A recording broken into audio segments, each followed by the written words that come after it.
All right, a little bit, a little mix then, Sweet Melody. And it is quite a sweet melody.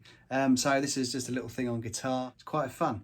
Look, we're gonna go on with our little finger on the G, on the 6 there. We're gonna go 6, 6, and then we're gonna go 5, 3, 5, 5, which is on still on the G. And you're gonna go with your 3rd finger and 1st finger. And then you're gonna go switch that whole thing down, slide it down 2 frets, look, and the pattern kind of stays the same. We're gonna go 3, 1, 3, 3, and then the last bit here, 1, 0, 1, 0, and then 3 on the D. Okay, so